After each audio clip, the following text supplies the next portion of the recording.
11th class business studies का first topic है, पहली वीडियो है आज। और फर्स्ट लेसन है बिजनेस एंड इंट्रोडक्शन। इसको हिंदी में बिजनेस को हम व्यवसाय बोलते हैं। इसका परिचय करना है हमने, क्योंकि सब्जेक्ट का नाम ही हमारा बिजनेस स्टडीज़ है। तो बिजनेस के बारे में हमें पता होना चाहिए सबसे पहले, तो बिजनेस होता क्या है। तो इस चैप्टर में हमने बिजनेस के बारे में सीखना है, लेकिन उससे पहले जो है हमने ये देखना है कि जो ह्यूमन बीइंग्स हैं वो दिन भर में कई तरह की एक्टिविटीज़ करते हैं। मतलब हर व्यक्ति जो है अपना अपना कोई ना कोई काम कर रहा है, तो उसके बारे में डिस्कशन करते हैं हम। देखो इसमें दिया हुआ है हमारे पास, some people busy in producing things. कुछ व्यक्ति जो हैं वस्तुओं का उत्पादन करने में लगे हुए हैं। Some persons are busy in buying and selling. कुछ वस्तुओं को खरीद कर उनको बेचने वाले काम में लगे हुए हैं। Some peoples are busy in profession of law. कुछ लोग वकील बनकर अपनी सेवाएं दे रहे हैं। And some peoples are busy in treating patients. कुछ लोग जो है डॉक्टरी करके मरीजों का इलाज कर रहे हैं। Some peoples are serving in factories. Factories में लगे हुए हैं, नौकरी कर रहे हैं वहाँ पर वो। Some peoples are busy in propagating religion. कुछ व्यक्ति जो है धर्म प्रचार के काम में लगे हुए हैं।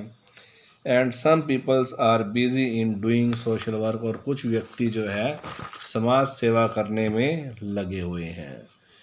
तो जो डॉक्टर्स हैं या अपना फैक्ट्री चला रहे हैं या रॉ मटेरियल मतलब जो purchase and sale of goods में लगे हुए हैं या कहीं सर्विस कर रहे हैं, वो ह्यूमन एक्टिविटीज़ तो हैं, उनको हम इकोनॉमिक एक्टिविटीज़ बोलते हैं।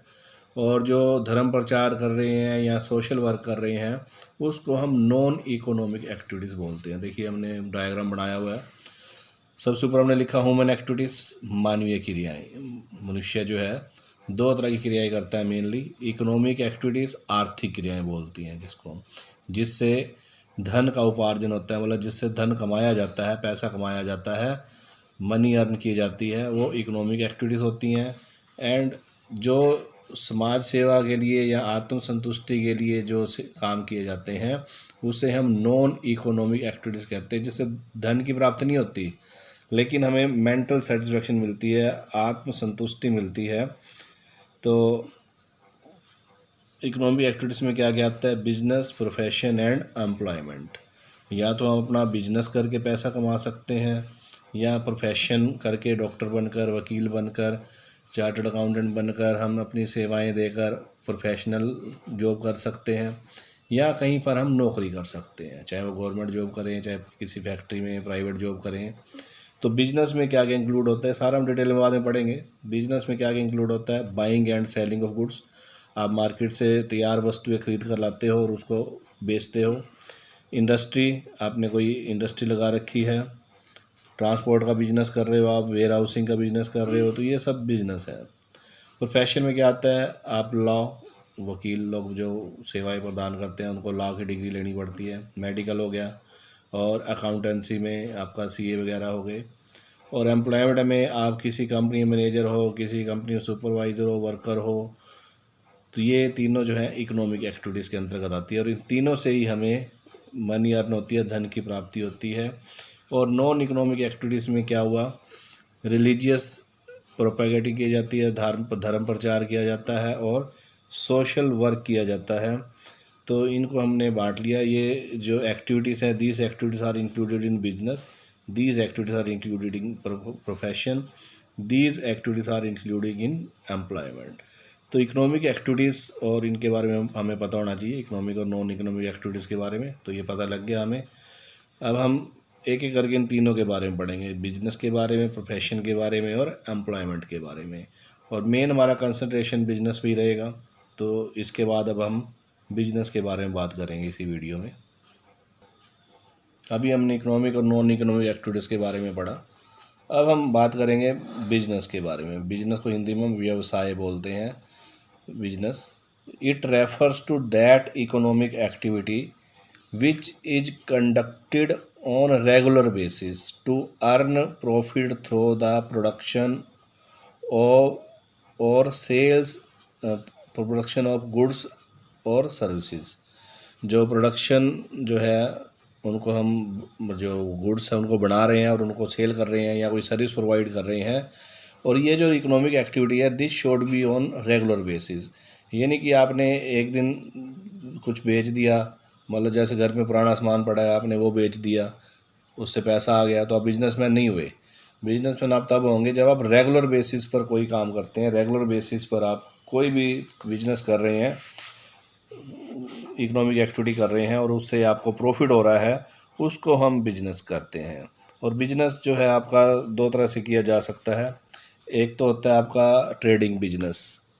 ट्रेडिंग बिजनेस में क्या होता है, आप मार्केट से या कंपनी से फिनिश्ड गुड्स परचेज़ करके लाते हो, तैयार माल परचेज़ करके लाते हो और उसे अपने शोरूम में या शॉप पर आप उसको सेल करते हो। और दूसरा होता है इसमें मैन्युफैक्चरिंग बिजनेस। मैन्युफैक्चरिंग बिजनेस में क्या होता है, जिसमें आप मार्केट से रॉ मटेरियल परचेज़ करते हो, उसे अपने यहाँ मशीनों में प्रोसेस करके तैयार माल में फिनिश्ड गुड्स में कन्वर्ट करके फिर हम आगे बेचते हैं, उसको हम मैन्युफैक्चरिंग गुड्स बोलते हैं। तो इसकी अब हम करैक्टरिस्टिक्स देखेंगे समझने के लिए बिजनेस को। तो करैक्टरिस्टिक्स क्या है, तो पहली करैक्टरिस्टिक्स है एन इकोनॉमिक एक्टिविटीज़, मतलब ये एक आर्थिक क्रिया है। Business include only economic activities. Economic activities means the exchange of goods and services with the purpose। तो इकोनॉमिक एक्टिविटी है, अगर उसमें मनी अर्न नहीं हो रही तो उसको हम बिजनेस नहीं कह सकते। It is therefore essential to see that any activity performed by an individual should be economic in nature, कि जो इंडिविजुअल के द्वारा जो भी एक्टिविटी की जा रही है it should be economic in nature. For example the sale and purchase of goods by a shopkeeper. दूसरी बात exchange of goods and services. दूसरी बात ये होनी चाहिए कि जो गुड्स एंड सर्विस का एक्सचेंज होना चाहिए, जो उसका जो ओनरशिप है वो आपसे जो है, जो बिजनेसमैन से जो कस्टमर है उसके पास चली जानी चाहिए, तभी वो बिजनेस कहलाता है। तो exchange of goods and services. तीसरी बात रेगुलरिटी इन डीलिंग। अभी हमने डेफिनेशन में पढ़ा कि रेगुलरिटी होनी चाहिए, रेगुलर बेसिस पर होना चाहिए। तो जैसे आपने कहा पुरानी बाइक थी वो बेच दिया आपने, तो आप बिजनेसमैन नहीं बन गए। लेकिन अगर आपका बाइक बेचने का शोरूम है, आपने एजेंसी ली हुई है, तो वो आपका बिजनेस कहलाता है, क्योंकि वहाँ पर आप रेगुलर बेसिस पर कर रहे हो। प्रॉफिट मोटिव होता है उद्देश्य। बिजनेस का उद्देश्य जो है प्रॉफिट कमाना होता है, लाभ कमाना होता है। बिना प्रॉफिट मोटिव के बिजनेस का कोई मतलब नहीं रह जाता। उसके बाद एलिमेंट ऑफ रिस्क। बिजनेस में जो है रिस्क भी रहता है, जोखिम रहता है, किसी भी प्रकार का जोखिम हो सकता है। कई प्रकार के जोखिम होते हैं, वो आगे हम चैप्टर आएगा उसमें पढ़ेंगे हम। तो उसके कारण हमें नुकसान भी हो सकता है। तो कहते हैं कि more risk more profit. Business में जो है, बिजनेस जो करता है उसको हम एंटरप्रेन्योर भी बोलते हैं। एंटरप्रेन्योर को हिंदी में हम साहसी बोलते हैं। मतलब जिस व्यक्ति में लॉस सहन करने की क्षमता हो वही बिजनेस करे, दूसरे व्यक्ति को बिजनेस करने का कोई फ़ायदा नहीं है। Creation of utility. बिजनेस में यूटिलिटी का क्रिएशन होता है।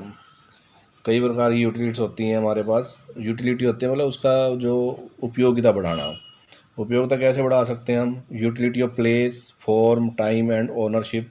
ओनरशिप की यूटिलिटी का हम एग्जांपल लें कि अभी हमने exchange of goods and services पढ़ा कि आपके पास पड़ी हुई वस्तु बेकार है, वो गुड्स पड़ी हुई है, लेकिन जब कस्टमर के पास चली जाएगी उसकी उपयोगिता बढ़ जाएगी। और ये किसके कारण संभव है, किसके कारण पॉसिबल है, ये बिजनेस के कारण पॉसिबल है कि आप उसमें जो है ओनरशिप की यूटिलिटी क्रिएट कर रहे हो। और भी कई तरह की यूटिलिटीज़ हैं, आगे देखेंगे इसके बारे में हम। फिर है जी कंज्यूमर सेटिस्फैक्शन।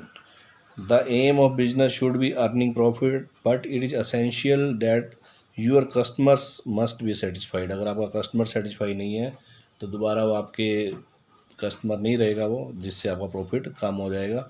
तो प्रॉफिट तो हो ही हो मोटिव हमारा, लेकिन हमारा एक मोटिव ये भी होना चाहिए कि हमारा जो है कस्टमर वो सेटिस्फाइड रहे।